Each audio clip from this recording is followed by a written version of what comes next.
Yo, I just wanted to say on the record, like, there's this really fucking great experience I had at one of your shows where basically you came out with, I think it was Viva or like another song sort of like it. Oh yeah, it was like Energy. Energy. Alright, so that night we went to the Living Gallery and it was like sort of a community event. Shout outs Unfamous, fucking love them. So there was like this really bad rapper right before you. You were like the main headliner, like one of the last acts. One of the rappers had only a backtrack. They didn't have a mix down record for them to do it live. So they lip synced their whole show. Like, you actually could not hear their voice, right? And you come out in this fucking weird, on topic Phantom of the Opera feel with this fucking white ass mask on camo because you're fucking always wearing a camo jacket. You know what I mean? Like, you come out, bro, with this fucking mask, and then you just rap your first song behind a mask. And it was so perfect to follow up with this like Milli Vanilli motherfucker. That's why in the fucking did it, house. You did do that? Not because of that guy, but because of that whole phenomena happening in real life. Yeah. Where, like, you see a bunch of artists come out and they have their backtracks and they're not really performing. They're mostly just like running across stage, like jumping around, ad-libbing their songs. And that's why I like the concept of the mask. And it also goes with this running theme that I have in my mind about my music, whereas like the first project was Average Joe, and that one's about being like a face in the crowd, you know. Like, when you look at the one person individually and you highlight them, you realize that they're like so unique and different and like beautiful in their own ways, you know. Yo, it's your boy Checks Cash, and I'm here with one of my best friends out here in NY, Sabor. Yo, the one and only, the redheaded fire, the Mexican fucking beast, bro. Like, how are you doing tonight? How are you doing? I'm chilling, bro. We out here in Union Square playing chess, drinking wine, smoking weed, listening to records. Listening to some Sun Ra tonight, chilling. I want to ask you, where are you from? Sort of, what were your sort of first steps to becoming the man you are? And sort of some background to the elusive Sabor. I was born in Bay Ridge, Brooklyn. Spent there like 9 years. Moved to Jamaica, Queens when I was like in 3rd grade. And then from there on, it was just a bunch of crazy shit happening. Lost my cousin, lost my best friend, you know. What age were you? When did this happen? 12 and 13, like literally back to back. Shit, and they were like the type of like figures in your life that were like, because I'm the oldest child, you know. So they were like the type of figures that were like the big bro that you never had. Both of them in their own ways. So like for me to lose them was like, damn. It's crazy. And then like sort of what were your next steps in high school? I guess I might like say a little bit. Sabor is from this crew named Free Thought. Could you also describe your beginnings with Free Thought as well, from the Jamaica area? I went to high school with most of them. Lucid, Il Fabe, and Bem Sativa. We all went to the same high school. And Larry Swift and Kari is Bem Sativa's twin brother. Like, Josh too, he lives down the block from Bem's crib. So like before Free Thought, like them as a thing, they were called School Days. Wait, like, so Bem and Kari? Bem, Kari, Josh, and Anji, they had like their own thing going on. School Days. School Days. So that was that spelled like D-A-Z? Yeah. They were like OD, like 420, everything. Dude, Bem still has that look, bro. Yeah, he still has that, like... We're also talking to a very virtuosic producer. Yeah, you have a lot of sort of different forms you tackle, different sounds. Could you tell us a little bit about, like, sort of growing up in the game of the production versus rapping? How you handled your journey with that? Rapping came first, because I remember listening to the Infinite album, and there's a song on it called It's Okay, and like that shit made me want to rap, like Infinite by Eminem, like his first, before he was Slim Shady. And like there's a song called It's Okay, and it's just about like dealing with everyday shit, like growing up broke, not having money, you know. It's a broke day, but everything's okay. I'm up all night, but everything is alright. It's a rough week, and I ain't getting enough sleep. It's a long year, pretending I belong here. Yeah, like that shit was so ill to me. It made me want to rap, OD. Used to rap in my room in like this little closet that I have, like super tiny. I would take out all my shirts and shit and like hang them up, and we just put the mic in there, like super super hot, no ventilation in that shit. Oh wow. You would come out of that shit like sweating. You would look like you like just went on a mission, and you're literally just rapping to 16 because it was so hot in there. That's and crazy. It's so funny that we used to do that. Now that I think about it, like, you gotta start somewhere, bro. Like you guys just worked with what you had. Like it's crazy as you get older. Sometimes you realize what you did in the past, and it's like, how the fuck did I do that? Yeah, shit. Oh shit! I even be listening to my beats now, and I be like, damn, how did I make that beat, yo? Yeah, sometimes you get inspiration where it's like, fuck, I have to sort of get better than even that. You know what I mean? And sometimes you make something, and you're like, oh, okay, like this is a completely different direction or like a different sound or approach. That's why I also like to be versatile with my beats, cause like. Boom bap shit is cool, but also like that shit with the 808s and like the crazy synths, that shit is fire, bro. Could you talk about your influences of jazz? Because when I hear you flip it, it's still in a more like contemporary vibe. Alright, so that basically goes back to like me not having a producer.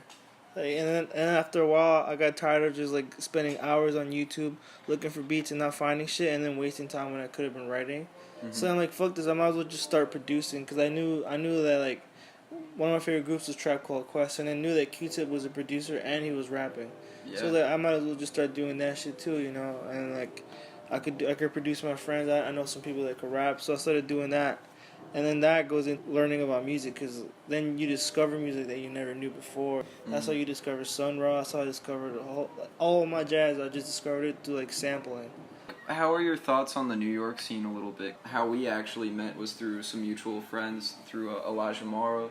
Yeah, and, I love that kid. You know, like, yeah, love him too, bro. Like, we actually went to high school together. Tell me about, like, sort of your first introductions to, like, people like Young Maine and other promoters. Yeah, Casey, bro. Yo, I known her for years, yo. I would always hang out with my friend Ray, and like he would take me to parties or like tell me to pull up. And then, like, that's where I met her, because a lot of the parties were at her crib. She used to live at the Japanther house. Like, that shit used to have, like, the illest parties. There was a skate ramp in it. There was a roof. It was so dope. It was, like, the coolest place. And, like, obviously, we would just go there and burn gas. Like, just smoke mad weed. And then I remember, like, when me and Casey started getting close, it was, like, around one of my first shows that I did with Free Thought.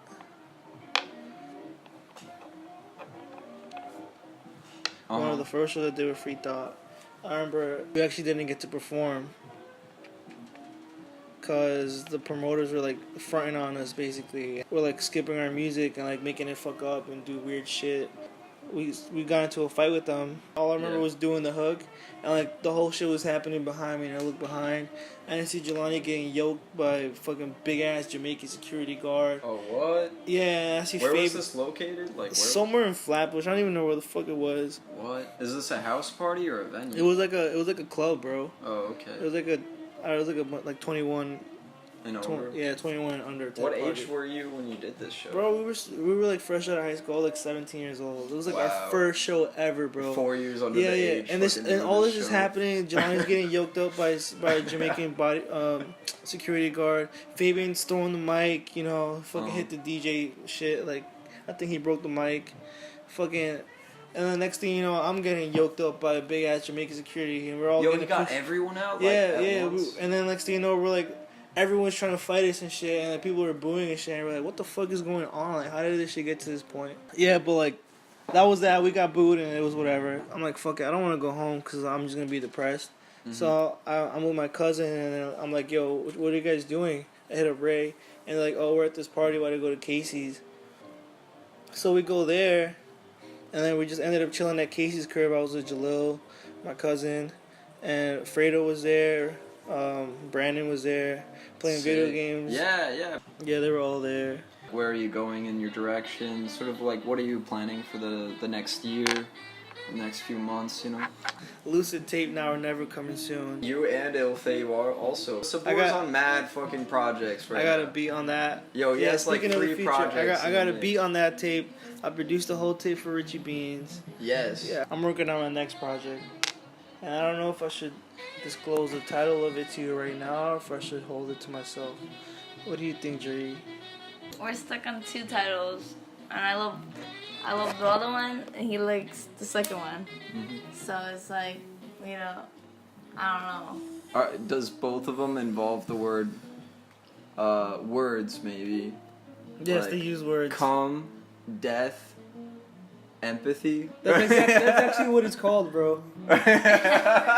It's actually called Come, Death, and Empathy. The Holy Trinity. It's like a 3-part. It's a 3-part. Yeah. Oh yeah. It's like It's a 3-act play. All right, You so just made an album, sir. Yeah, you masturbate, you die, it's and come, then there's empathy or it's come, sympathy for comma, death, comma, empathy, a colon, Yeah. the Holy Trinity in parentheses, Abe's Odyssey.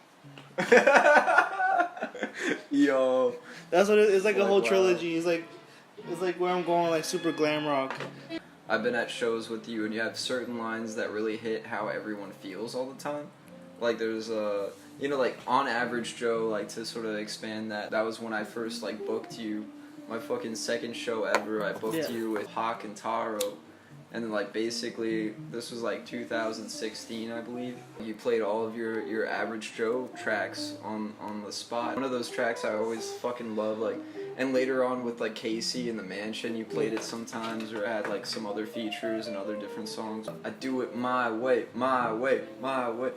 I ain't asking for suggestions, I'ma do it my way. Yo, you know what? Yo, that shit, like, we always moshed to that shit because it was just like, dude, I felt like I just worked really long in my day, and I just like came to these shows, and I was like, fucking yes, bro, like we're gonna get lit, man. Like, You know what I'm inspired saying? that song? I'm gonna tell you right now. It was, the song "My Way" by Frank Sinatra. It's like from the perspective. It's like from the that sounds dope. That's a sample right there. You just gotta add some drums, and that's the beat right there. Yo, there's mad dust. I love beats that sound like skipping records, yo. Yo, fucking so much. He's like talking from this perspective of an old man who's like on his deathbed, and he's like thinking about like, do I have any regrets? And he's like, nah, no regrets, because I did it my way. Yeah. So like when I did the song, it was more of like from the perspective of being young and like taking the world by the horns and like doing it your own way. Yo, I fucking love you guys. It's a beautiful August night, 2018. Chilling with Sabor. Yeah, we had a great conversation talking about his influences and like coming up from Bay Ridge and Jamaica area and New York. Yeah, just doing his thing. You got anything to say to peace out? Yeah, I'm whooping his ass in chest right now. It's official. bullshit. That's totally bullshit. Your whole position's fucked up, bro. I honestly... man,